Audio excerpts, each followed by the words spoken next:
বুঝতে হলে আমাদের প্রথমেই একটা সার্কেল আঁকতে হবে। তো আমি এখানে একটি সার্কেল এঁকে দিচ্ছি, তোমরা তোমাদের খাতায় একটা সার্কেল এঁকে দাও। নেওয়ার পর তার একটা রেডিয়াস আঁকো। আমি এখানে এইদিকে একটা রেডিয়াস আঁকছি। সার্কেলটা ছোট হোক বড় হোক কোনো ম্যাটার করে না, শুধুমাত্র একটা সার্কেল যে কোনো একটা এঁকে নাও। নেওয়ার পর ওই রেডিয়াসটা মেজার করো।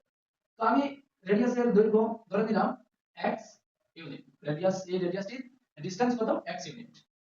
তারপর তুমি ওই রেডিয়াস থেকে একটি আর্ক অর্থাৎ বৃত্তচাপ আঁকো, যার দৈর্ঘ্য রেডিয়াসের দৈর্ঘ্যের সমান থাকতে হবে। তো আমি কি করছি, ওই রেডিয়াস থেকে একটি আর্ক আঁকছি যার দৈর্ঘ্য রেডিয়াসের দৈর্ঘ্যের সমান। তার মানে রেডিয়াসের দৈর্ঘ্য কত? x। তো আর্কের দৈর্ঘ্য কত হবে? x। আঁকার পর ওই আর্কের যে বিন্দু লাস্ট পয়েন্ট, ওই লাস্ট পয়েন্টের সাথে আমরা একটি রেডিয়াস আঁকবো।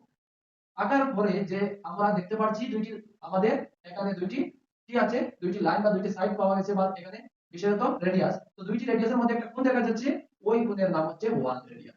1 রেডিয়ান আর ডিআই এর 1 রেডিয়ান। তাহলে তোমরা এখন নিশ্চয়ই বুঝতে পারছো যে 1 রেডিয়ান কাকে বলে। ছোট হোক বড় হোক অসুবিধা নেই, যে কোনো একটা সার্কেল এঁকে নিবে। নেওয়ার পর একটা রেডিয়াস আঁকবে, ওই রেডিয়াসের দৈর্ঘ্য সমান মাপের একটা আর্ক আঁকবে, বৃত্তচাপ আঁকবে। আঁকার পর লাস্ট বিন্দুর সাথে তুমি কি করবে, একটি রেডিয়াস আঁকবে। আর্কের লাস্ট যে পয়েন্ট, ওই পয়েন্টের সাথে একটি রেডিয়াস আঁকবে। আঁকার পর ওই দুই রেডিয়াসের মধ্যে যে মধ্যবর্তী কোণ থাকবে সেটা হবে 1 রেডিয়ান। এখন আমরা 2 রেডিয়ান আঁকবো কিভাবে? 2 1 + 1। তো 1 রেডিয়ান আঁকা হয়ে গেছে, আরো 1 রেডিয়ান এখানে আঁকবো। তো 1 + 1 করলে 2 রেডিয়ান হয়ে যাবে। তো আমরা 1 রেডিয়ান আঁকার উদ্দেশ্য আমাদের, তো আঁকার উদ্দেশ্য 1 রেডিয়ান আঁকতে কিভাবে হয়, যে একটা সার্কেল আঁকতে হয়, তারপর একটা রেডিয়াস। তো আমি ধরে নিলাম 1 রেডিয়ানের ক্ষেত্রে এটা রেডিয়াস।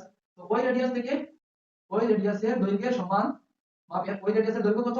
x।